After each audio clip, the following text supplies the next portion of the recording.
Where's the fun in waiting? Play Sit and Go tournaments 24/7 only on Ace 2-3. This game involves an element of financial risk and may be addictive. Please play responsibly and at your own risk.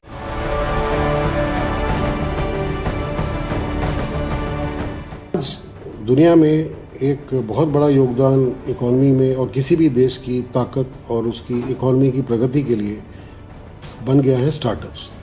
और इस बात में हमें फ़ख्र होना चाहिए कि हमारे देश में आज 50,000 से ज़्यादा रजिस्टर्ड स्टार्टअप्स हैं। जो लेटेस्ट फिगर्स है उसके हिसाब से 59 हमारे देश में स्टार्टअप यूनिकॉर्न का स्टेटस ले चुके हैं। यूनिकॉर्न उस कंपनी को बोला जाता है जिस कंपनी की वैल्यूएशन $1 बिलियन यानी कि 7500 करोड़ रुपए से ज़्यादा हो।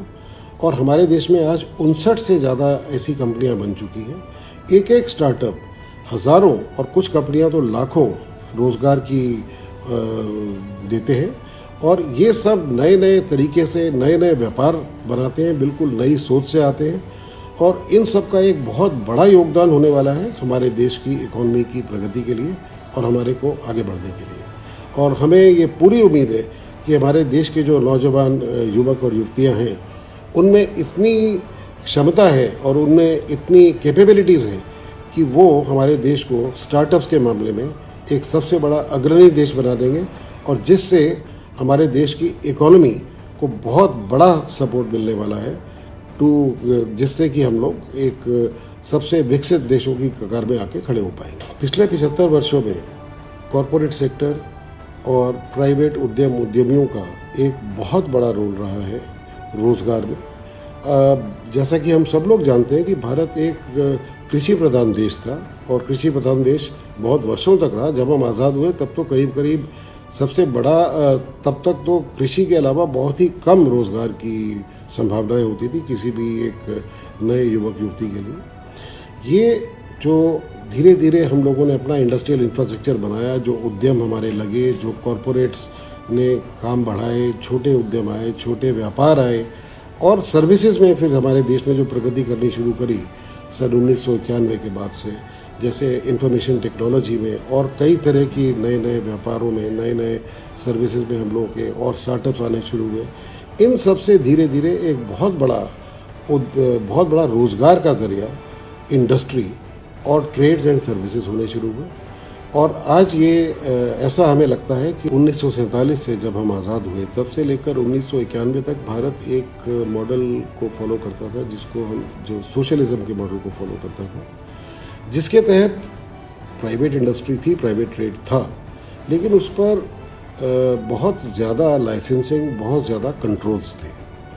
उस कारण से भारत की अर्थव्यवस्था कुछ जकड़ी हुई सी गिनी जाती थी। कुछ हम लोग की ग्रोथ बहुत धीरे होती थी। करीबन हिंदू रेट ऑफ ग्रोथ के लिए भारत मशहूर था, जो करीबन 2 या 3% की हम लोग बढ़ोतरी कर पाते थे जीडीपी में हर वर्ष ऑन एन एवरेज।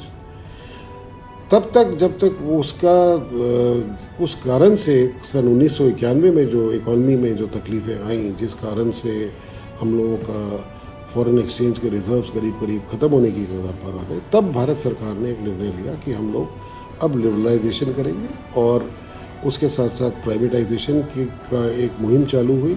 लाइसेंस राज को ख़त्म किया गया और इससे एक बहुत बड़ा बढ़ावा मिला कॉरपोरेट जगत को, और न सिर्फ कॉरपोरेट जगत को बल्कि छोटे लघु उद्यमों को भी और कॉटेज इंडस्ट्रीज़ को भी। एक नया इंफ्रास्ट्रक्चर डेवलप होना शुरू हुआ जिसने एक हमारी अर्थव्यवस्था में एक नई लहर आई, एक ताजगी की और एक नई लहर आई ताकत की।